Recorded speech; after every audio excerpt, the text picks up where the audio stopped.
ज्योतिर्मय जगदीशे तेजो में अपार परम पुष्प पावन परम तुझको नमस्कार। सत्य ज्ञान आनंद के परम धाम श्री राम पुलकथो मेरा तुझे होवे बहु प्रणाम। मुझे भरोसा राम तुम दे अपना अनमोल, रहूं मस्त निश्चिंत में कभी ना दाऊं डोल। गुरु जी को करिए वंदना, भाव से बारंबार नाम सनो का से किया जिसने भव से पार। हम सबके मन में एक उमंग है, कुछ करें कुछ बने, कुछ करके दिखावें कुछ बन के दिखावें। कोई ऐसा व्यक्ति नहीं होगा जिसके अंदर ये उमंग ना हो। ये हर एक के अंदर होती है कि मैं ऐसे कर्म करूं जैसे कुल और वंश का नाम हो, माँ बाप का नाम हो और गुरु महाराज का नाम हो। ये उमंग के होने के बावजूद भी कौन सी ऐसी शक्ति है जो हमें गिरावट की ओर ले जाती है, इस पर आज हमने चिंतन करना है। अच्छा बनना चाहते हैं, अच्छा करना चाहते हैं, अच्छाई की ओर बढ़ना चाहते हैं, फिर भी पतन की ओर जाते हैं। अर्जुन ने यही प्रश्न कर दिया भगवान श्री कृष्ण से कि प्रभु अच्छा बनना है, अच्छा करना है, अच्छा करके दिखाना है, बनकर अच्छा बन के दिखाना है, फिर कौन सी ऐसी शक्ति है जो व्यक्ति से पाप अपराध करवाती है। प्रभु कहते हैं कि हे अर्जुन, कामना और वासना व्यक्ति को गिरावट की ओर ले जाती है, पतन की ओर ले जाती है। आत्मनिरीक्षण करो। हम गिरना चाहते नहीं, गलत काम करना नहीं चाहते हैं, मगर फिर भी गिर जाते हैं, फिर भी गलत काम हमसे हो जाता है। उत्तर मिलेगा कामना और वासना के अधीन होकर के हमने ये किया। जब कामना बढ़ती है, जब वासना बढ़ती है, कामना की पूर्ति के लिए, वासना की पूर्ति के लिए हम गलत से गलत काम करने में भी संकोच नहीं करते। यही पतन आरंभ होता है। तब अर्जुन ने कहा कि प्रभु अब बचा कैसे जावे?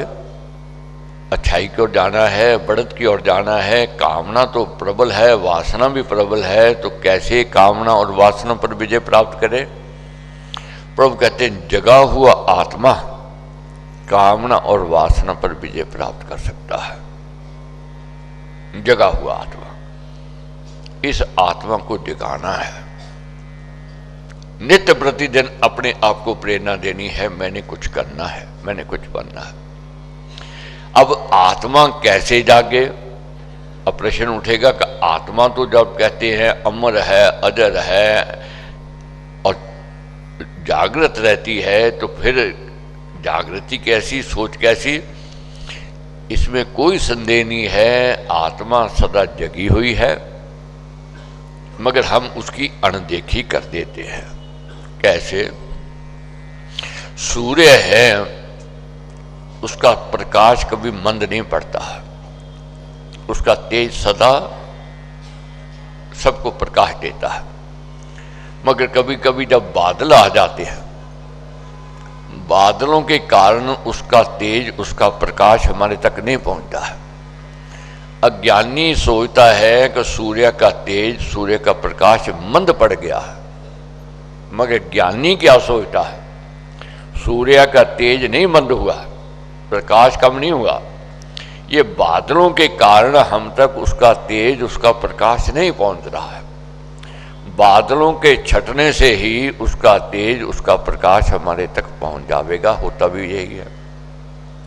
बादल जब छट जाते हैं, सूर्य का वही तेज, वही प्रकाश आ जाता है। कभी कभी देखोगे इतने काले बादल होते हैं, अंधेरा छा जाता है। इसी प्रकार कामना वासना रूपी बादलों में ये आत्मा घिरी हुई है। आत्मा रोकती है हमें, हम जब गलत काम करने लगते हैं। कभी भी देखो, गलत देखने लगे, गलत सुनने लगे, गलत बोलने लगे, गलत जगह जाने लगे, आत्मा पहले अंदर से धित्कारेगी और अंदर से रोकेगी,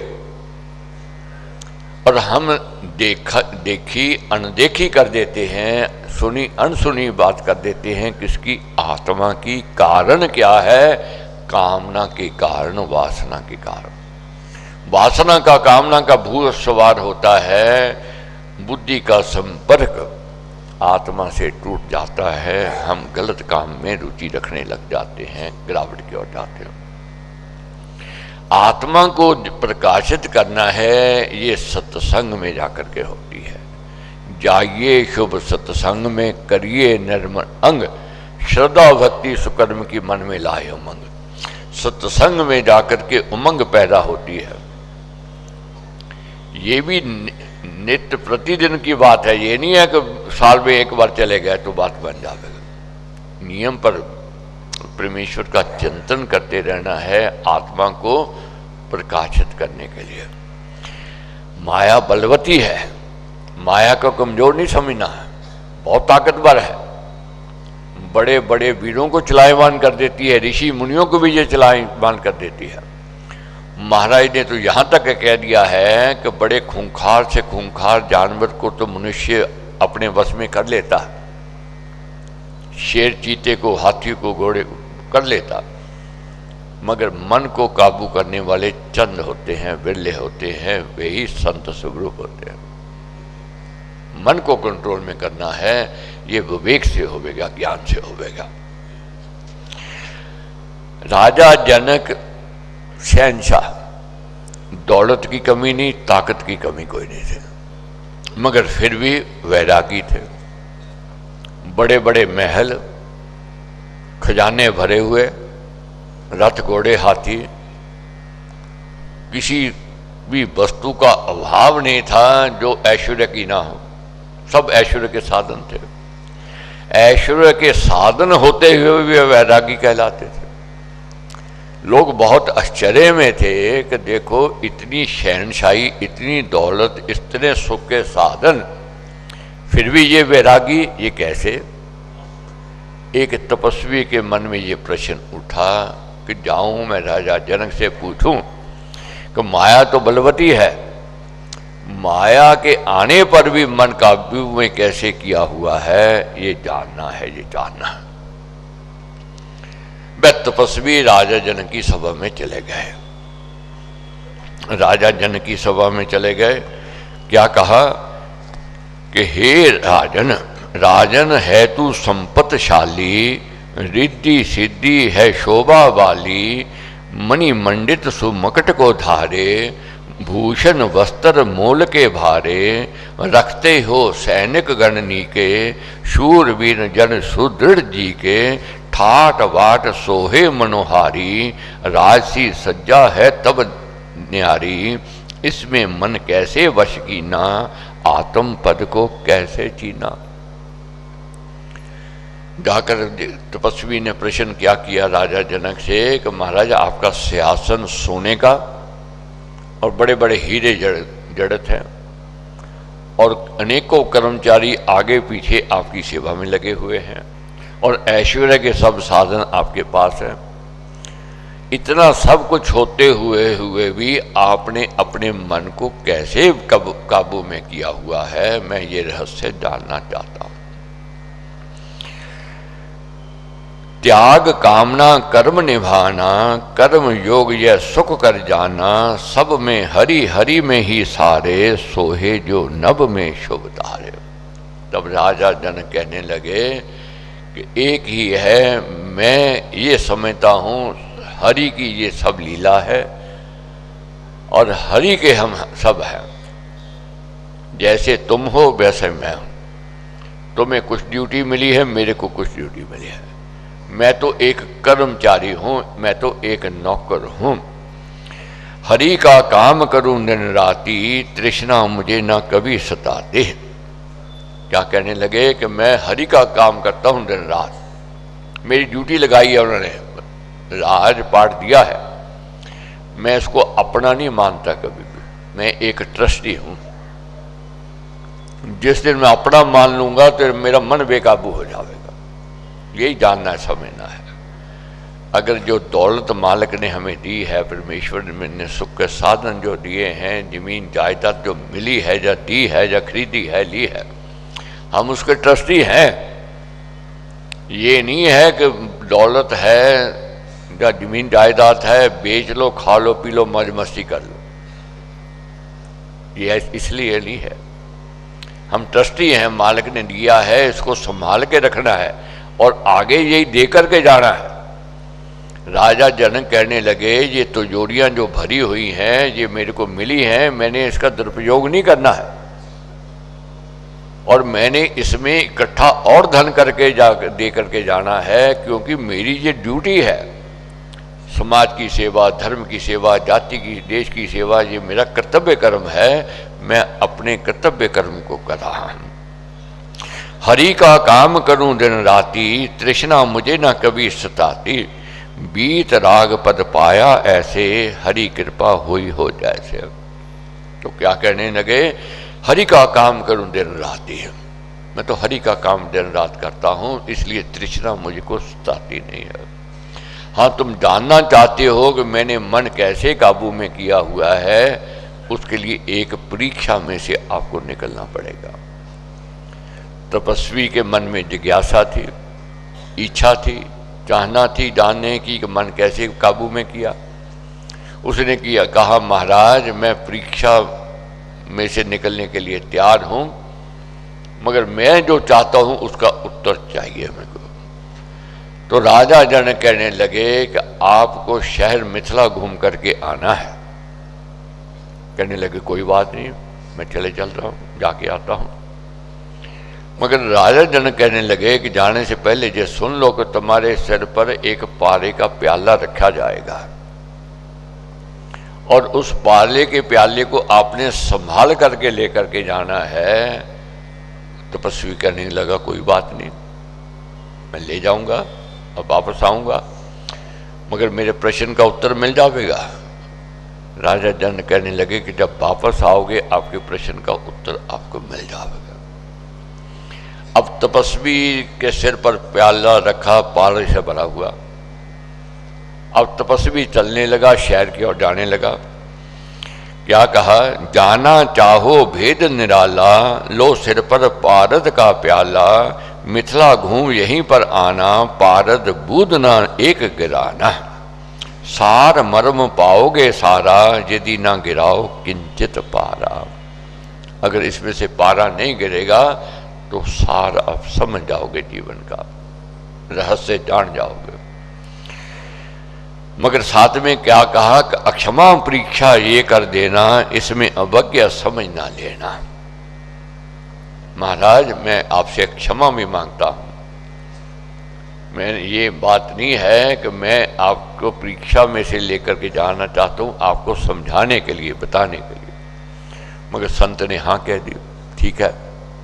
अब जब संत चलने लगे, तपस्वी चलने लगे, तो राजा जनक ने सैनिक पीछे भेज दिए।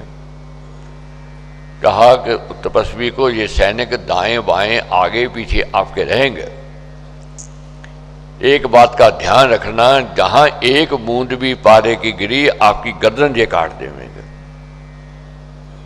इतनी बात सुनते तपस्वी घबरा गया, ये कौन सी विपदा मोल ले ली मैंने। अब राजा के आगे कौन बोले, राजा का हुक्म था, राजा ने पहले ही क्षमा मांग ली थी, मेरे को अवज्ञा मत समझना, मैंने जो परीक्षा में भेजना है तो उसके लिए मैं क्षमा चाहता हूं। और सैनिकों को आदेश दे दिया और तपस्वी चलने लगा, शहर की ओर जाने लगा। एक एक पग देख देख करके आगे बढ़ावे, आगे देखे, पीछे देखे, दाएं देखे, बाएं देखे, कहीं ऐसा ना हो गलत पग पर मैं चल जाऊं और पारा नीचे ना गिर जाए। अगर पारा गिर गया तो मेरी गर्दन कट जाएगी, मौत सामने दिखाई देने लगी। डर गया तपस्वी। राज कथन मुनि मन धारा, जाना रहस्य उसमें भारा, कर स्वीकार धरा सिर प्याला, पारद भरा छलकने वाला।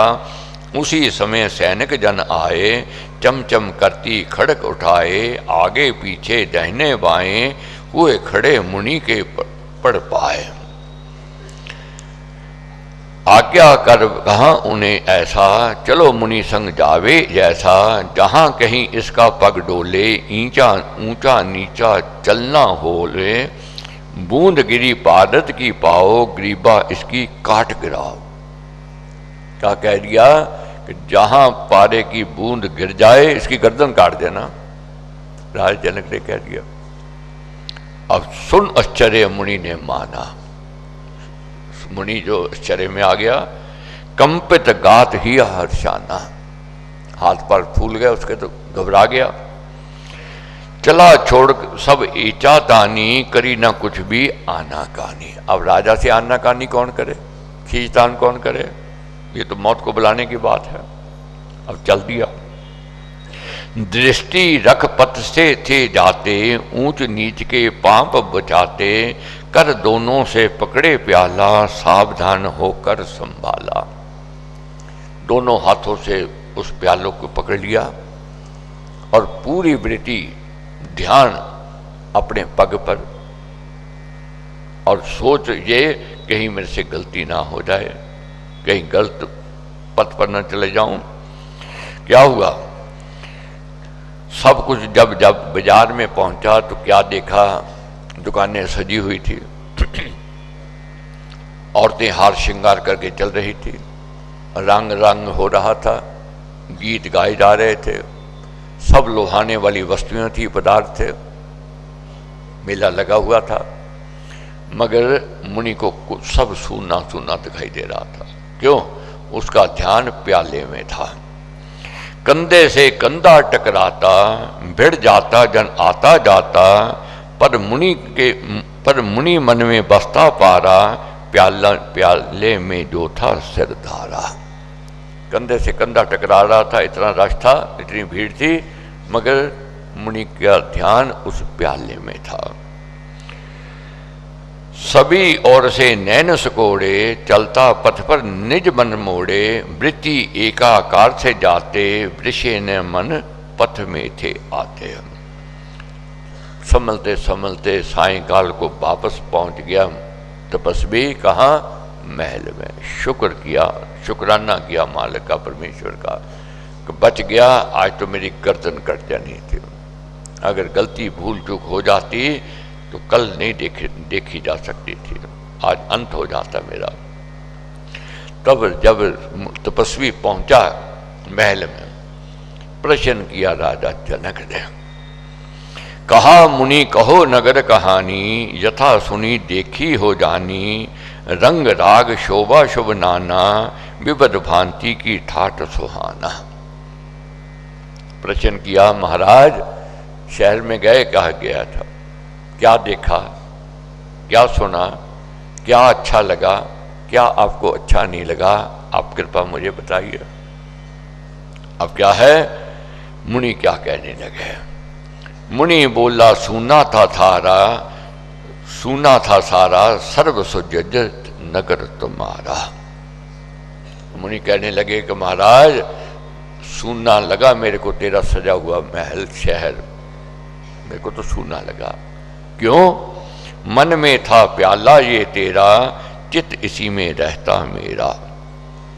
मन मेरा कहाँ था, इस प्याले, चित में प्याला था। क्यों, डर था, मौत सामने दिखाई दे रही थी। तब ज्ञान दिया महाराज ने, समझाया हमें। 5 विषय इंद्रियों में आवे, मनोरहित न कुछ भी लभावे, कारण है मन साधन भारा, सूना साज बिना इस सारा। गिरावट कहाँ से होती है, आरंभ होती है जब मन को हम ढीला छोड़ देते, मन को हम खुला छोड़ देते। जब मन को भय होवे, डर होवे मौत का या किसी का, तब मन टिक भी जाता है, मन ठहर जाता है। अब देखो, कानून का डर है तो मन टिकता कि नहीं टिकता है। कोई ताकतवर है व्यक्ति सामने खड़ा हुआ, मन टिकता कि नहीं टिकता है। वहां मन उछाले मारता है, नहीं मारेगा। मौत सामने दिखाई दो तो मन क्या करेगा, मैंने तो अच्छे कर्म करने हैं, मैंने बुरे कर्म नहीं करने।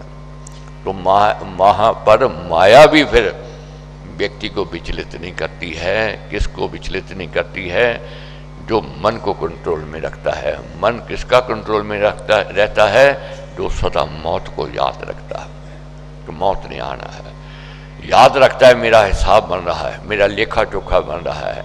अगर मैं पाप कर्म करूंगा तो उसका दंड मिलेगा, दुख मिलेगा। अगर पुण्य कर्म करूंगा उसका सुख मिलेगा, उसका आनंद मिलेगा। राजा बोला सुन मुनि ज्ञानी, त्याग कथा अब तूने जाने। तो क्या कहने लगे, राजन बोला सुन मुनि ज्ञानी, सुनो ज्ञानी मुनि महाराज, त्याग कथा अब तूने जाने। अब मैं त्यागी कैसे हूं, मैं हर समय मौत को याद रखता हूं, मौत को भूलता नहीं, और जो भी कार्य करता हूं मैं अपने आप को नौकर समझ करके, मालिक वह परमेश्वर है, जहां मेरी ड्यूटी लगाई हुई है उसका ट्रस्टी बन करके मैं कार्य करता हूं। तो दीपों का त्योहार है, पर्व है, माया विचलित करेगी करेगी हमें, मगर मन को कंट्रोल में रखना है, मन को खुला नहीं छोड़ना है। अगर मन खुला छोड़ेगा तो माया इसके ऊपर प्रभाव डालेगी, वही माया पतन की ओर ले जाती है। इसीलिए हमारे ने कहा है, जगा हुआ आत्मा कामना और वासना पर विजय प्राप्त कर सकता